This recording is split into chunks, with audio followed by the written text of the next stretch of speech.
What is up, everybody? Welcome back to another video. And as football season approaches, a lot of us are really looking forward to the actual NFL season. But there's a small portion of individuals that don't only look forward to the actual football that's being played, but more so to the fantasy football side of things. Now, the Jaguars, many years past, have not been super fantasy relevant, especially in 2019. For me, I was somebody who drafted Leonard Fournette in the first rounds of both of my drafts, equaling the sadness I had in 2019 with that of the Jaguars, as both of my fantasy teams were absolutely horrible. But this year's a new year. I'm going to bounce back. You're going to bounce back. The Jacksonville Jaguars are going to bounce back. And in this video, we're going to talk about all the fantasy relevant Jaguars in 2019. Now, I'm not going to do this on a ranking type of thing. I'm going to do this more as a discussion, just because there's so many different variables that go into whether or not these guys will be good. So without further ado, let's discuss.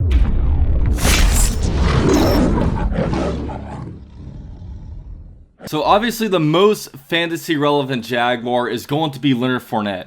Now, Leonard Fournette in 2017 was highly productive. He had over 1,000 yards on the year. He even added on some receptions, and he also had a bunch of touchdowns. You know, he was really a machine, a bell cow in 2017. However, in 2018, it was a completely different story, mostly because of his injury issues. The guy could not stay healthy, and because of that, his fantasy value just plummeted. And when you draft a running back with your first round pick or early second round pick, you expect the guy to produce. Leonard Fournette, unfortunately for his fantasy owners, did not produce. Now, the games that he did play, he did do pretty well just because he was mostly able to find the end zone on his plays. But the key with Fournette was consistency. He wasn't consistent enough. But if Leonard Fournette does stay healthy in 2019, I do expect him to be a great fantasy player.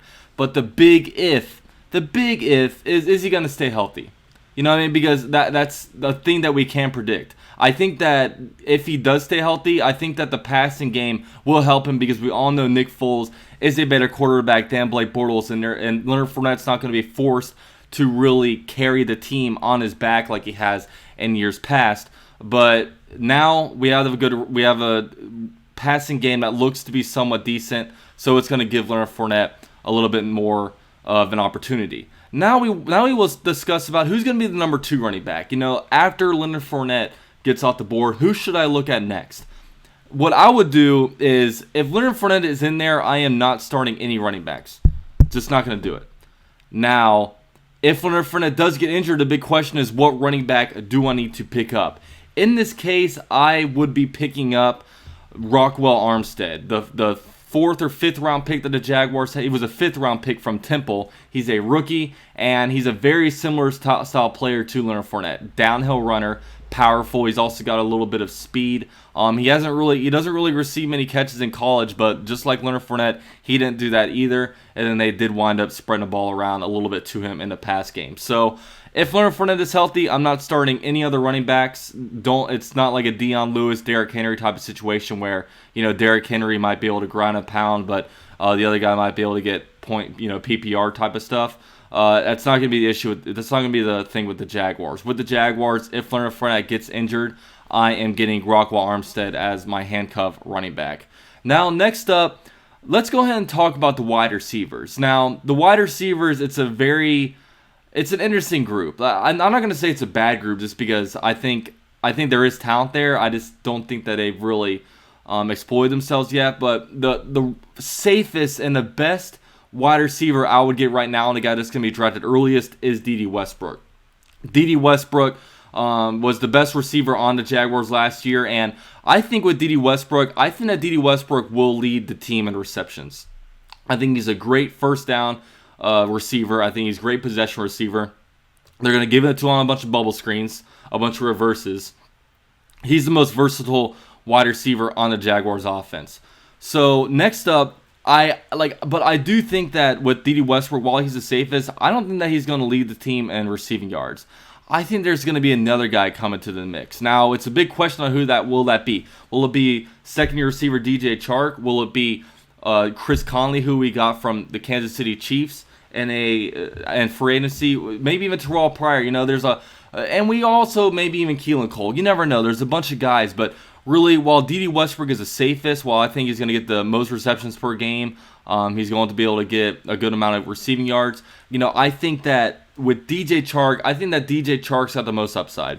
You know, I think with DJ Chark, he will be boom or bust, though. I think there will be games where he's going to be able to put up 140 receiving yards and grab 2 touchdowns. But I also think there's going to be games where he disappears because he is a deep ball threat, and we all know him by that. And we also know that Nick Foles likes his deep ball threats. You know, he had that in Philadelphia where he's going deep to Alshon Jeffrey. But who's going to step up and be that receiver for the Jaguars? I would put my leading candidate as DJ Chark. Just the big thing about DJ Chark is that he is a boomer bust type of player, and that's not to be relied on in fantasy football.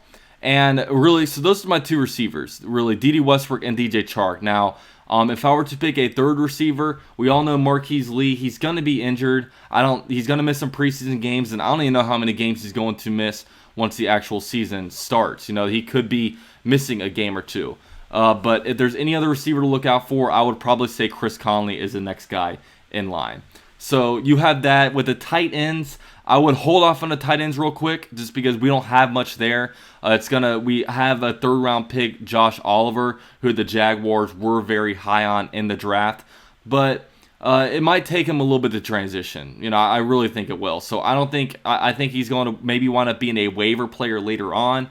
But I wouldn't be drafting this guy unless you are in a very deep league and want to kind of store a guy away. So really, besides Josh Oliver, I wouldn't be touching any of the Jaguars' tight ends. Now at quarterback, obviously there's Nick Foles. We have Nick Foles at quarterback. So, I mean, take it for what it's worth. You guys all know Nick Foles. You guys all know the situation that he's in, former Super Bowl champion. Now he's finally got his own team. So we're going to see really what Nick Foles has to do, but I would expect the Jaguars' passing game to be a lot better. And really, we'll see what John DeFilippo and Nick Foles can do because I'm really in wait-and-see mode just with all this. This is we all have access to the same information. So next up, we had to talk about the Jaguars' defense. The Jaguars' defense, it's still a good defense. It was great fantasy-wise in 2017. It dropped off in 2018. And it didn't drop off necessarily in 2018 because the team got that much, because the defense got a lot worse. It was really just because the offense couldn't help them out at all. The offense was going out there, getting 3 and outs, and the defense was right back out there. And there's only so much they can do. When they're playing from behind all the time, they're not forcing teams into passing situations. And if teams get into passing situations, that's when our defense eats. That's when the Jaguars defense can get the sacks, can get the interceptions, can get the pick sixes, because that's what they were doing pretty much the whole entire year in 2017, and they got lost in 2018 because the offense was just so horrible. So really, the defense, I would expect them to be better just because I would expect the offense to be better than it was in 2018. So next up, there's really not much else to talk about, actually. We got quarterbacks, receivers, running backs, all that kind of stuff. With the Jaguars, man, really the main draftable players I would put out there, as sad as it is to say, is I think Fournette's a must draft.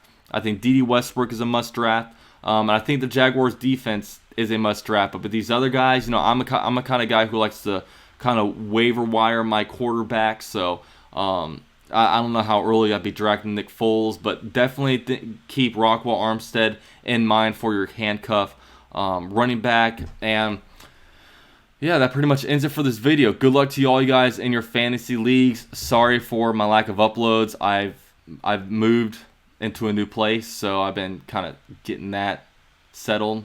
And yeah, thank you guys so much for watching. Be sure to like, subscribe to the channel, and I'll see you guys next time.